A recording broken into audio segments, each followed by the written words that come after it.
नाज़रीन, drama serial इंतहा की आज की वीडियो बहुत दिलचस्प है, पूरी देखिएगा।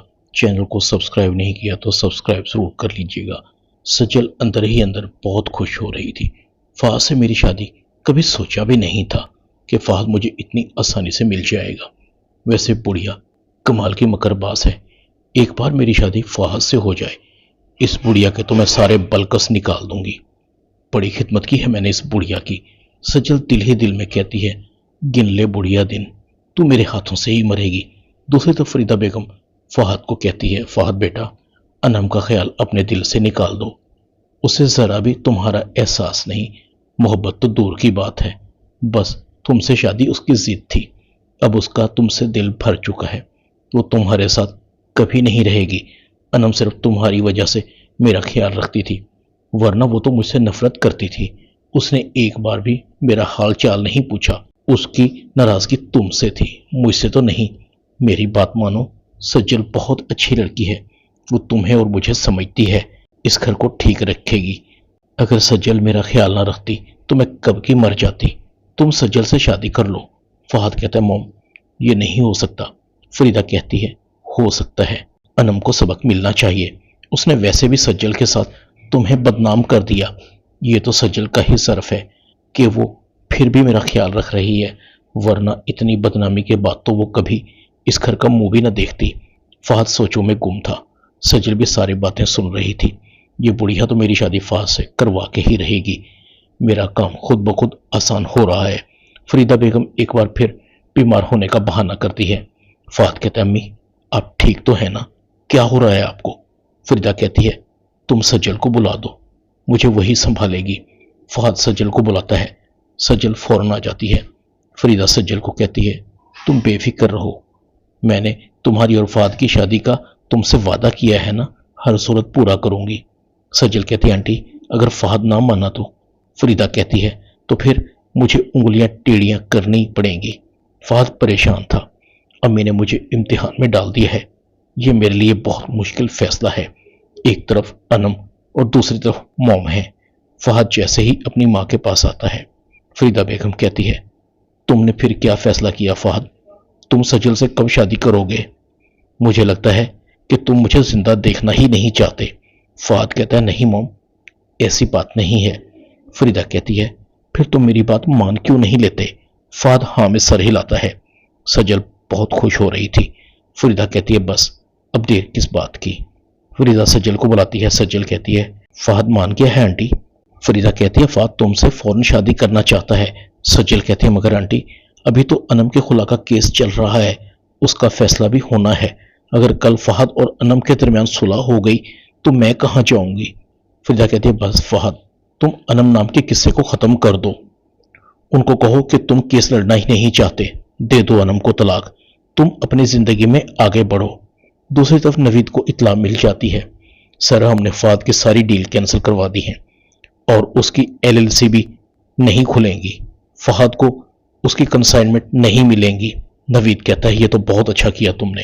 फहद हमारे दुश्मनों से मिला हुआ था, अब उसे पता लगेगा कि नवीद से दुश्मनी उसे कितनी महंगी पड़ेगी।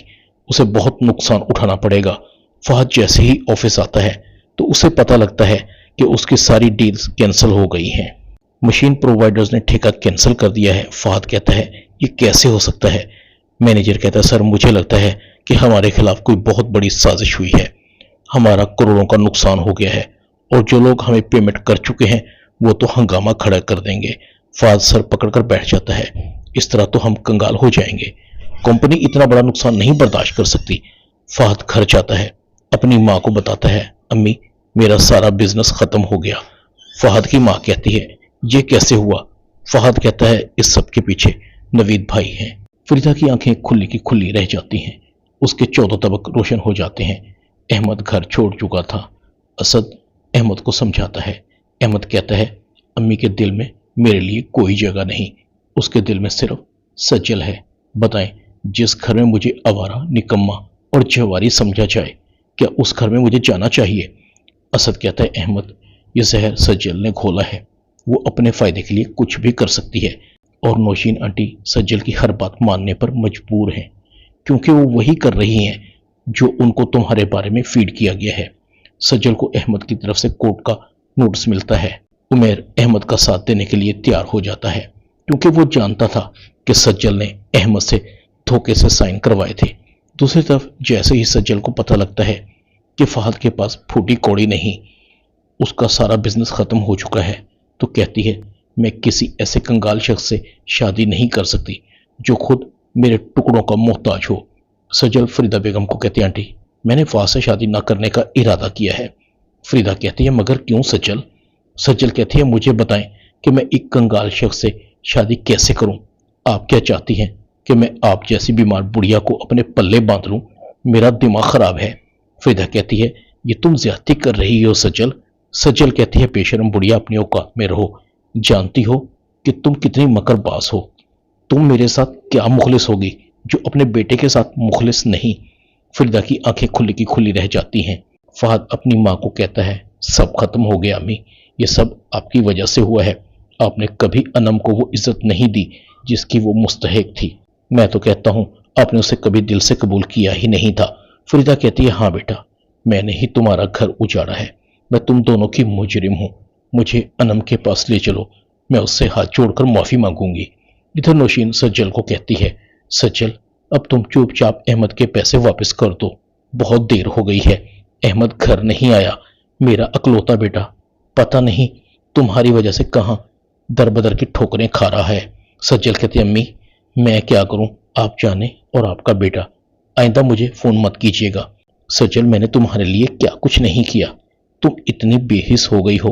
سجل کہتی امی آپ کی ہی بیٹی ہوں، آپ نے اسما آنٹی کے ساتھ اور زینب کے ساتھ کیا نہیں کیا، مجھے تو بیچاری زینب پر ترس آتا ہے۔ نوشین کہتی ہے میں نے جو کچھ زینب کے ساتھ کیا تم لوگوں کی وجہ سے کیا۔ سجل کہتی ہے مجھے اس کا الزام مت دیں، یہ سب آپ نے اپنی لالچ اور انا کی تسکین کے لیے کیا۔ نوید اور زینب کے سامنے ساری حقیقت آ جاتی ہے، میں کتنا غلط تھا، ہم خام خواہ عروسہ پر شک کرتے رہے، ہماری اصل دشمن تو نوشین آنٹی تھی۔ زینب کہتی ہے عروسہ نے بہت بار یقین دلانے کی کوشش کی مگر ہماری آنکھوں پر پٹیاں بندھی ہوئی تھی کہ ہم اصل دشمن کو نہیں پہچان سکے۔ فہد اور اس کی ماں انم سے معافی مانگتے ہیں۔ فریدہ اسما کو اور انم کو کہتی ہے انم میں تمہاری گناہ گار ہوں، پلیز تم مجھے معاف کر دو، عروسہ کے ہاں بیبی پیدا ہوتا ہے۔ نوشین کئی بار عروسہ کو نقصان پہنچانے کی کوشش کرتی ہے مگر ہر بار ناکام رہتی ہے۔ اب نوشین کے پاس بھی پھوٹی کوڑی نہیں تھی، وہ بھی ایک ایک روپے کے لیے ترس رہی تھی۔ اب اس کے پاس نہ سجل تھی اور نہ احمد۔ احمد اپنی ماں سے نفرت کرنے لگا تھا۔ نوشین اس گھر کو چھوڑ کر جانے لگتی ہے، سب سے معافی مانگتی ہے۔ عمیر سجل کا ایکسیڈنٹ کروا دیتا ہے۔ اب سجل کے بھی آگے پیچھے کوئی نہیں تھا۔ سجل کو بھی اپنی سب زیادتیاں یاد آ رہی تھی، اس کی وجہ سے سب تنگ تھے۔ احمد کو سجل کے ایکسیڈنٹ کی اطلاع ملتی ہے۔ سجل احمد سے معافی مانگتی ہے میں نے تمہارے ساتھ بہت زیادتی کی ہے۔ سجل احمد کا سب کچھ واپس کر دیتی ہے، میں نے کسی کے ساتھ اچھا نہیں کیا احمد، ہو سکے تو میری طرف سے انم سے بھی معافی مانگنا، میں نے اس کا گھر برباد کرنے کی پوری کوشش کی تھی، میں اس کی مجرم ہوں۔ سجل کو تنہائی کھا رہی تھی، ہر طرف خاموشی تھی۔ ڈرامہ انتہا میں اتنا ہی۔ چینل کو سبسکرائب کر دیں، ویڈیو کو لائک کر دیں اور بیل آئیکن کے بٹن کو دبا کر آل پر کلک کر دیں تاکہ آپ کو میری نئی آنے والی ویڈیو کو نوٹیفیکیشن فوراً مل سکے۔ اپنا خیال رکھیے گا۔ اللہ حافظ۔